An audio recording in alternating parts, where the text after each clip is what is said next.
memperkosa si Michelle selama 5 kali secara berturut-turut dalam kurun waktu 10 tahun.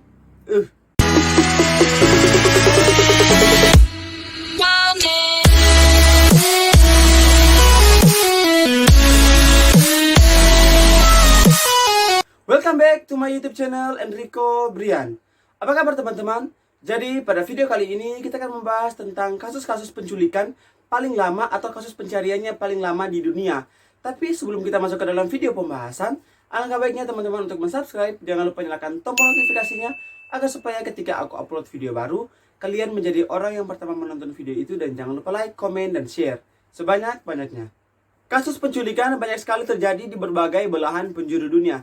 Nah, pelaku dari si penculikan ini melakukan tindakan tersebut didasari oleh beberapa motif dan juga beberapa faktor. Nah, seperti dendam, ingin memeras uang, mengambil organ tubuh, dan bahkan tidak sedikit pula kasus yang mengatakan bahwa penculik menculik si korban tersebut dikarenakan dia memiliki ketertarikan khusus terhadap si korban. Ada beberapa kasus penculikan yang berakhir kurang menyenangkan meski tidak sedikit yang berhasil diselamatkan. Dan bahkan ada beberapa kasus penculikan juga yang memiliki waktu atau proses pencarian paling lama yang ada di dunia. Nah, di bawah ini aku sudah rangkum 5 proses pencarian penculikan terlama yang ada di dunia. Tanpa berlama-lama lagi, mari kita masuk ke dalam video pembahasannya. Oke, jadi kasus yang pertama ini yaitu kasus penculikannya Stephen Steiner. Jadi Stephen Steiner ini adalah seorang bocah berusia 7 tahun yang tinggal di California. Jadi dia itu diculik pada sore hari, tanggal 4 bulan Desember tahun 1972 saat dia melakukan perjalanan pulang dari sekolah menuju rumahnya. Jadi dia itu diculik oleh si Kenneth Pernell melalui bantuan dari Ervin Edward Murphy. Nah, jadi saat penculikan itu, si Stephen langsung dibawa pergi dan dianiaya. Dan pernah si Pernell ini mengatakan bahwa, oh, orang tua kamu sudah tidak mampu membayar kamu untuk mengambil kamu. Dan dari situ kayak yang Stephen ini merasa bahwa dirinya sudah tidak diinginkan orang tuanya lagi. Dan alhasil, Stephen ini berada di genggaman si Pernell ini selama 7 tahun 3 bulan. Bukan cuma di penganiayaan atau kayak yang dia disiksa, tapi si Stephen ini juga mendapatkan kekerasan seksual sampai pada akhirnya si Pernell ini menculik seorang bocah berusia 5 tahun yang bernama Timothy White. Nah, pada saat itu kan dia kan sudah 7 tahun mengalami penculikan, berarti dia sekitar 14 tahun. Nah, ketika dia melihat hal tersebut terjadi pada Timothy White ini, si Pernell langsung mengambil anak itu dan membawanya pergi dengan dia menyabotase sistem keamanan yang ada di rumah Pernell ini. Dan akhirnya si Stephen dan Timothy White ini berhasil melarikan diri dan mereka menumpang mobil pergi ke Ukiah. Dan pada akhirnya kejahatan dari si Pernell ini terungkap dan dia dijatuhi hukuman yang sangat berat. Dan pada akhirnya kasus sudah 7 tahun berlalu ini, Stephen ini diberi penghargaan dengan membuatkannya sebuah patung, yaitu kayak yang dia sudah diculik dan dia dapat berhasil meloloskan dirinya sendiri dan juga berhasil membebaskan dirinya bersama si anak kecil berusia 5 tahun itu. Nah, gimana guys menurut kalian? Silahkan komen di bawah. Next. Oke, jadi kasus yang kedua ini yaitu kasusnya seorang gadis perempuan. Seorang anak perempuan berusia 10 tahun yang berasal dari Austria yang bernama Natasha Campus. Dia ini menjadi korban penculikan selama 8 tahun 5 bulan oleh seorang Wolfgang Priklopil. Nah, jadi si Wolfgang ini menculik si Natasha ini dan menguncinya di ruang bawah tanah bersama kayak yang ada kamar, tapi juga ada kamar mandi di dalamnya dan menutupinya dari luar dengan sebuah pintu berangkas sehingga kayak yang orang nggak mengetahui bahwa di dalam situ ada seorang korban penculikan. Di tahun pertama saat si Natasha ini diculik, Wolfgang ini tetap memberikan Natasha pelajaran untuk menulis, mendengar radio, dan bahkan untuk menonton TV sehingga si Natasha ini tidak melewatkan sedikit pun hal-hal besar yang terjadi di dunia. Hingga beberapa tahun saat dia diculik, si Natasha ini dikeluarkan oleh Wolfgang dari ruang bawah tanahnya atau dari rumahnya. Tapi si Wolfgang ini mengatakan bahwa, oh, kamu jangan berinteraksi dengan siapapun yang ada di tempat ini.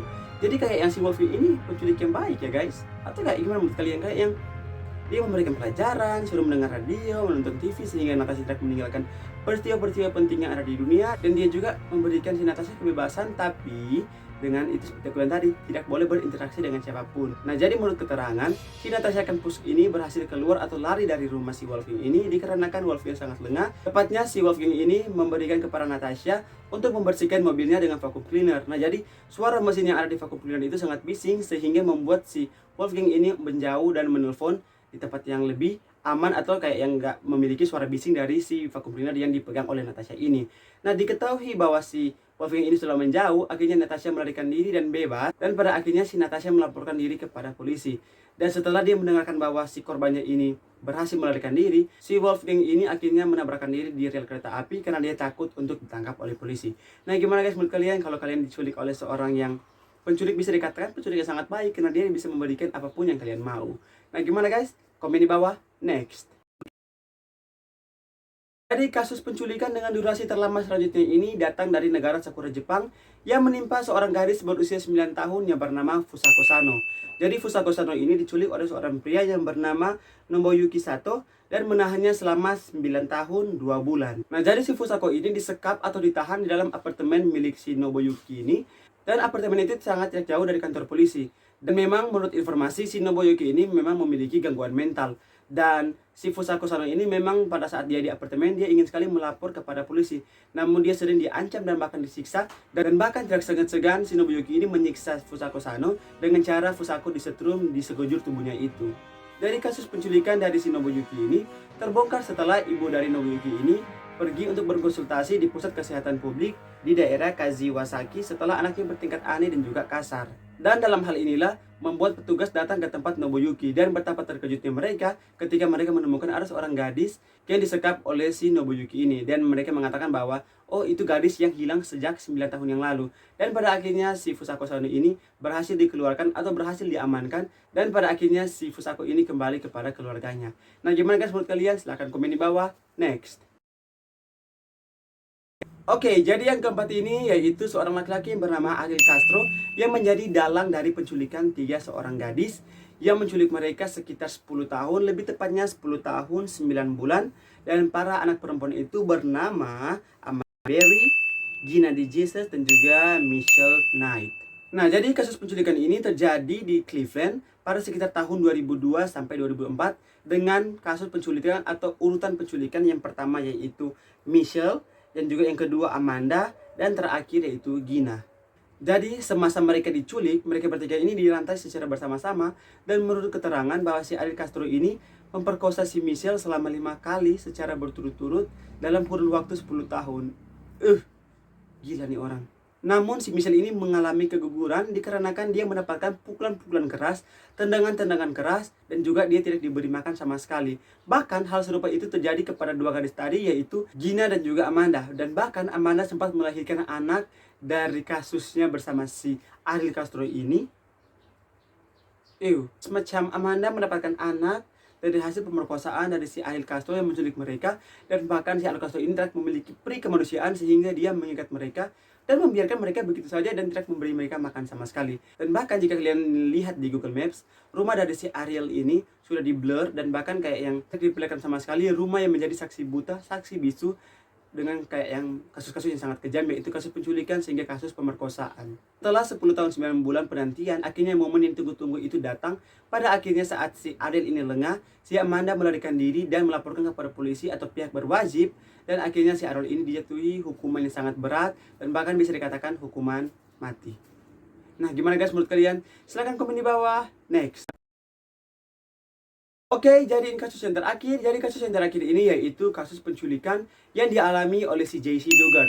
Bisa dikatakan kasus JC Dugard ini dapat menimbulkan rasa trauma yang sangat panjang. Bagaimana tidak, bayangkan saja JC ini diculik selama 18 tahun 2 bulan, dan semua itu bermula saat JC berusia 11 tahun saat dia sedang bermain di depan rumahnya. Dan dia diculik di depan rumahnya yang berada di South Lake Tahoe, California pada 10 Juni tahun 1991. Nah, jadi si JC ini setelah dia diculik, dia langsung disembunyikan di belakang rumah dari si penculik itu. Dan betapa kayak mungkin kalian akan berpikir, what? Apa sih ini orang? Jadi yang menculik si JC ini adalah sepasang pasutri, yaitu yang bernama Philip Garrido dan juga istrinya bernama Nancy Garrido yang tinggal di Antioch, California. Dan pasti kalian berpikir kayak yang pasangan suami istri melakukan penculikan terhadap anak kecil yang berusia 11 tahun. Dan setelah mereka menculik si JC ini, mereka menyematkan nama Alisa kepada JC untuk menyembunyikan identitas dari dirinya itu. Dan bahkan si JC ini mengalami kekerasan seksual sampai-sampai dia hamil dan melahirkan di usianya yang baru menginjakan 14 tahun dan juga 17 tahun. Jadi JC ini mendapatkan 2 anak perempuan dari hubungannya bersama si Philip Garrido ini. Dan hal ini terungkap seketika si Philip Garrido ini mengajak 2 anak perempuan mereka itu berjalan di depan rumah mereka. Dan polisi kayak yang, kok ada 2 anak perempuan bersama si Garrido ini? Karena Garrido ini sempat dulu itu mendapatkan kasus pemerkosaan dan dia tidak diizinkan untuk mendekati kepada anak-anak perempuan di bawah umur. Dan dari situlah polisi mengatakan bahwa oh, mereka mencurigai Garrido ini mendapatkan anak dari mana atau dia memperoleh anak-anak kecil ini dari mana. Dan akhirnya polisi membongkar rumah dari si Philip dan juga Nancy Garrido ini dan mereka menemukan JC di situ. Dan pasti JC sudah berumur sekitar 39 tahun pada saat itu. Oke guys, gimana menurut kalian setelah kalian sudah mendengar 5 kasus penculikan terlama tadi? Dan menurut kalian kasus mana sih yang sangat menarik terhadap kalian?